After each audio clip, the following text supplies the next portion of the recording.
Should I go? Yep. So, hello everybody, thanks for having me. My name's Constance Tremlett, I'm from the University of Southampton, and I'm in the last year of my PhD, which is researching the importance of bats for pollination. I'm going to talk to you today about the results of my first couple of fieldwork seasons, looking at an important Mexican fruit crop and the contribution of bats to that. So first of all, why do this research? As we heard so well yesterday from Rodrigo, there's lots of ecosystem services that we receive from bats. However, they do suffer commonly from a negative perception, and worldwide there are lots of examples of declining bat populations. So it's really important to emphasise the benefits that we receive from bats. So we're using this as a case study to do that. Bats are viewed with dislike and mistrust often. As we all know, they have elusive nocturnal habits. There's lots of superstitions around bats.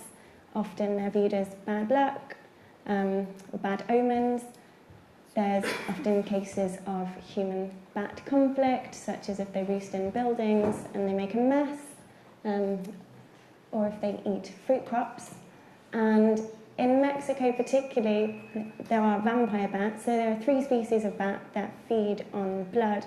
One of these will sometimes feed on cattle, and that can be a problem for farmers if said bats can transmit bovine rabies. So that does come with an economic cost, which can be problematic. And lots of people in Mexico don't realise that actually there's not just one species of bat, but many other species of bat that provide lots of benefits to people. Oops. So most of the world's flowering plants rely on animals of some kind for pollination. This is mostly done by insects, but bats and birds also play an important role, especially in the tropics. Bats pollinate lots of species which have a high economic value. This includes fruits like mango, banana, cashew, balsa and durian. 2 New World families, the agaves and the cacti, are actually highly dependent on bats for pollination.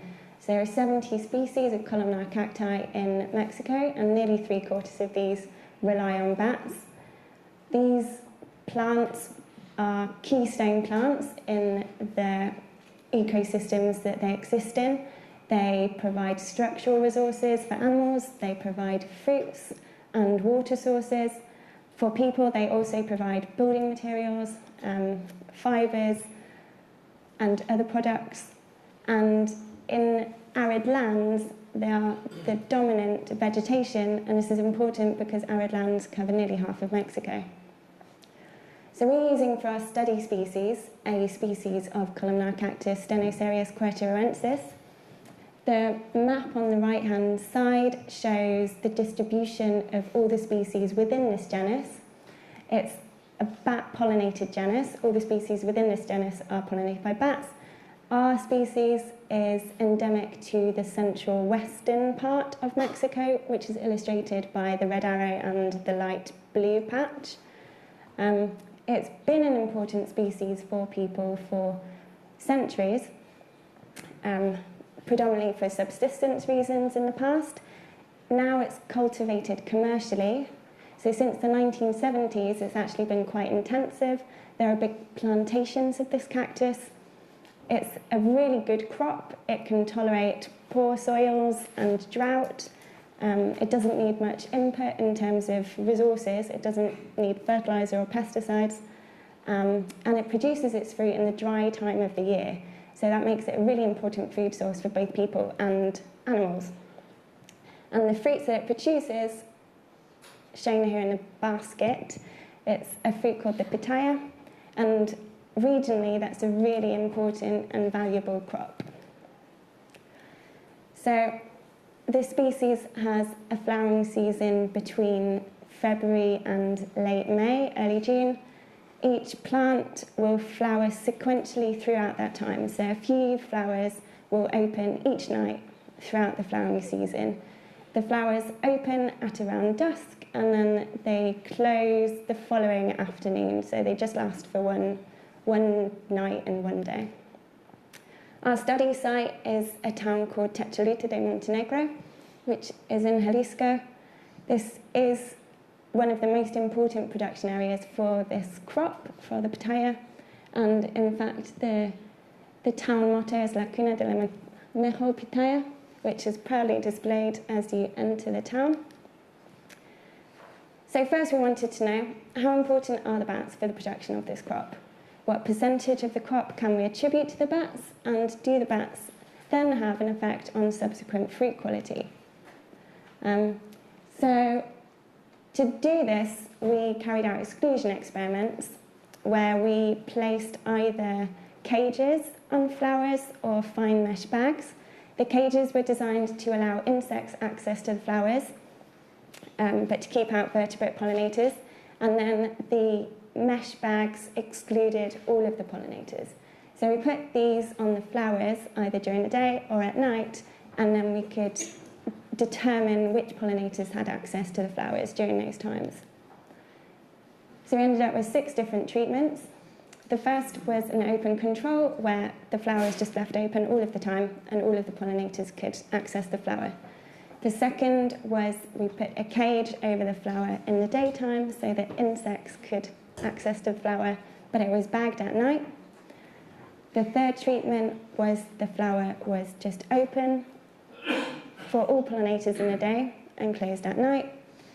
We then had a treatment where just nighttime insects could access the flower, one for all nighttime pollinators, and one where nothing could access the flower. We placed our experiments on cacti of 3 different varieties, Blanco, Mamey, and Tenemaxle. We chose these for their economic importance, so these dominate pitaya production. And we also placed our experiments on wild plants. So we ended up placing a total of 654 experiments on flowers over 109 plants. So experiments lasted 24 hours to fit the lifetime of the flower. We then monitored these flowers to see if they did successfully develop into fruits or not. And then those that did, we collected the fruits and we did various measurements to assess the quality of the fruit. So we weighed them, we measured the sucrose concentration to determine the sweetness, and we also counted the seeds present in the fruits. So firstly, we looked at how many fruits were produced with the different treatments. Across all of the varieties, averaged across the varieties, we found that when bats had access to the flower, there was a 35% higher probability that you'd get fruit. You can see from this graph, which shows the proportion of fruits produced for different treatments, that this is particularly important for the Mamey plants and for the wild plants, which depend quite heavily on bats for pollination. Actually, for Blanco and Tenemaxle, they also produce fruits with daytime pollinators. However, when you look at the weight of the fruit, which is an important indicator of quality, in this case, the size of the fruit is one of the main things that determines how much it's worth in the market. You can see that across all of the varieties, the fruits that come from bat pollination are much bigger. So averaged across the varieties, we found that the bat's fruits were 84% bigger than fruits that were produced during the day. Oops. We also found that the fruits that came from bat pollination were a bit sweeter. It wasn't such a marked difference, but it is there. So, because you can sell bigger fruits for more money, and you get more fruits from bat pollination, we can say that this bat pollination service is providing more money for these local producers, and a loss of these bat pollination services would actually result in quite a substantial loss of income. We then looked at seed set. A seed set is an important indicator of whether or not pollination has been successful. It's the number of ovules in a flower that successfully convert into seeds. So an effective pollination event would result in a high proportion of the ovules present in a flower then developing into seeds. So you can see that across all of the varieties, the seed set was much higher in fruits that came from bat pollination than from any other kind of pollination. So this really shows that the pollination from bats is much more effective. Then we wondered just how many visits are necessary for pollination. So we placed camera traps at flowers to film visits from bats and birds, and then we monitored these flowers to see whether or not they developed into fruits, and then the ones that did, we collected them and we processed them in the same way as we did for the exclusion experiments. We filmed a total of 38 flowers and recorded from those 873 visits from vertebrates. Almost all of these were from bats. These are a few example photos from the camera traps that we placed out. I particularly like the one on the bottom left because it seems to be illustrating a competitive interaction between two bats over one of these flowers. So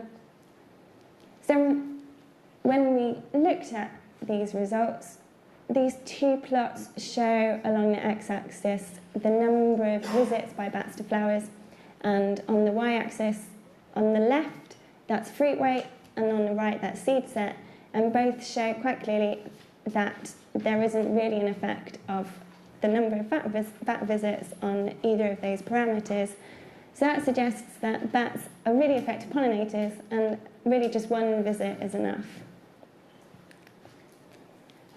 So why might bats be effective pollinators? There's two main reasons that influence whether or not pollination is successful.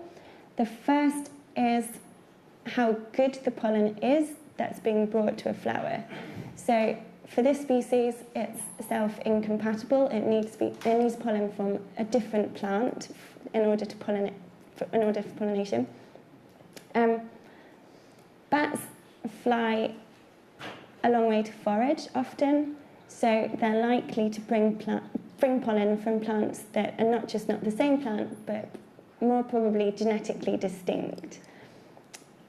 The second reason is whether or not enough pollen gets brought to a flower to fertilise all of the ovules. So again, bats are really great pollinators in this respect. The feeding style, they really stuff their heads into flowers and get completely covered, as this photograph shows.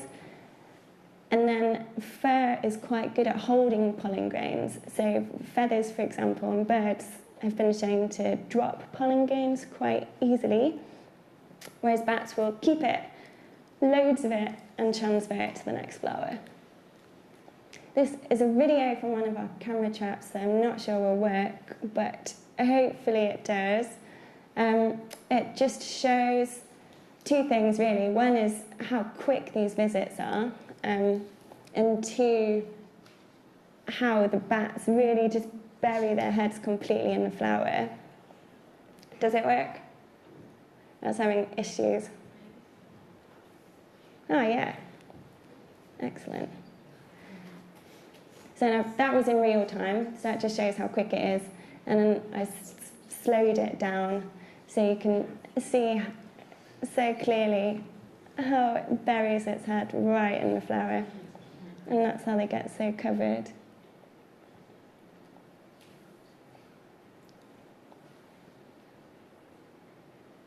Okay. So we did quite a lot of misnetting in our pitaya plantations, and we found that the principal pollinator of the pitaya is the lesser long-nosed bat, Leptonicteria babuena, which again, we heard about yesterday, is a key pollinator of lots of different species of agave cacti. And many of these bats migrate from central Mexico up to the USA and provide along the way this important pollination service. And it is an example of a conservation success story. After successful education and protection, it's now much more numerous than it was before. So to conclude, this is an example of an ecosystem service provided by bats. we've shown that pollination by bats increase both the production of the fruit and the quality of the fruit, and that loss of this bat pollination would result in a substantial loss of income. And we hope that research like this will help to increase awareness of the benefits of bats. Okay. Question?